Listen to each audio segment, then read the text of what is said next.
اگر تمہیں جاننا ہے نا کہ اللہ تو اسے راضی ہے کہ نہیں، تو یہ نشانیاں تمہیں ظاہر ہونے لگے گی۔ تمہیں اللہ سے باتیں کرنے میں سکون ملنے لگے گا، تمہیں قرآن پڑھنے میں دل لگنے لگے گا، تمہارے دل کو یہ سکون صبر مل جائے گا کہ اب جو ہوگا نا اللہ بہتر ہی کرے گا۔ تمہیں کسی بھی چیز کا خوف ہوگا نا تو سب ختم ہونے لگے گا۔ اور یاد رکھو، اگر سجدے کی توفیق ملے نا تو تم سے زیادہ خوش نصیب کوئی نہیں، کیونکہ اللہ انہیں ہی سجدے کی توفیق دیتا ہے جس سے راضی ہوتا ہے، پسند کرتا ہے۔ اگر تمہیں ہدایت مل رہی ہے نا، شکر کرو اور دھیان رکھو کہ کوئی ایسا کام مت کرنا جو اللہ کو ناپسند ہو اور غلط ہو جائے تو اللہ سے فوراً معافی مانگ لینا۔ صبر کا مطلب یہ نہیں کہ آپ رو نہیں سکتے، صبر کے لیے ہر وقت مضبوط رہنا ضروری نہیں۔ ہم سب انسان ہیں، اور اگر ہم میں اتنا زیادہ جبر کرنے کی صلاحیت ہوتی تو اللہ کبھی بھی آنسو نہیں بناتا۔ اور آپ جانتے ہیں کہ باقی سبھی مقامات ایک طرف ہے، لیکن آنسو کا اللہ کے یہاں مقام سب سے افضل ہے۔ جو آنسو اس کی دہلیز پہ بہا دیا جاتا ہے وہ انہیں اپنے پاس سنبھال کر رکھتا ہے، اور ایک ایک آنسو کا صلہ دگنا کر کے ادا کرتا ہے۔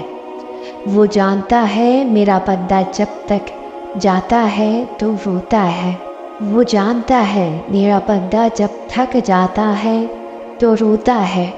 وہ پھر یہ نہیں دیکھتا کہ اس کے ماضی کیسا تھا یا اس کے اعمال کیسے ہیں، بس وہ عطا کر دیتا ہے اور سارے آنسو سمیٹ لیتا ہے۔ جب بندہ بہت پریشان ہو جاتا ہے تو اس کو تسلی دی گئی ہے، ان مع العسر یسرا، بے شک ہر تنگی کے بعد آسانی ہے۔ اللہ رب العزت کے سامنے ایسے گر گرا کر مانگو کہ اللہ پاک آپ کے آنسو کو دیکھ کر فوراً عطا کر دے۔ حضرت ایوب علیہ السلام کو اتنی بڑی بیماری میں اتنے عرصے کے بعد جب صحت عطا کی گئی تو اللہ پاک نے پہلے سے بھی زیادہ نعمتیں ان کو عطا کی، حالانکہ وہ سب جو پہلے تھا وہ تو تباہ ہو چکا تھا، لیکن حضرت ایوب علیہ السلام اپنے رب کی طرف ہی شکر گزار کرتے رہے اور مانگتے رہے، تو اللہ پاک نے بھی پھر ہر طرح کی نعمتیں عطا فرما دی۔ ہم نے بھی ہر حال میں اسباب کو اختیار کرتے ہوئے صرف اللہ پاک کی رحمت کی طرف توجہ کرنی ہے۔ انشاءاللہ اللہ پاک سب کی کام بنائے گا۔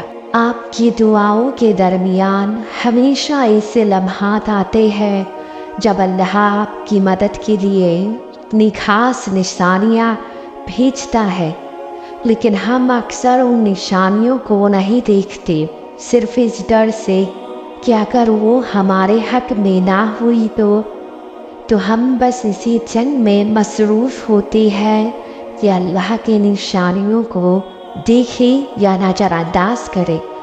اس لیے جب ہم لوگ نشانیوں کو نہیں دیکھتے تو ہمارے حالات اور مزید خراب ہو جاتے ہیں۔ پھر اللہ اپنی مرضی سے ہمیں وہ نشانیاں دکھاتا ہے جب ہم خود اپنی آنکھیں نہیں کھولتے، تو پھر اللہ ہماری آنکھیں کھولتا ہے، کبھی ہمیں توڑ کر تو کبھی ہمیں جھنجھوڑ کر۔ جب تم اللہ سے کوئی چیز شدت سے مانگتے ہو، اللہ تمہیں وہ چیز ضرور عطا کرے گا۔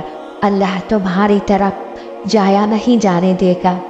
اللہ تو تمہارے دلوں کے حال سے بے خوبی واقف ہے، وہ تمہاری دعاؤں کو ضرور قبول کرے گا۔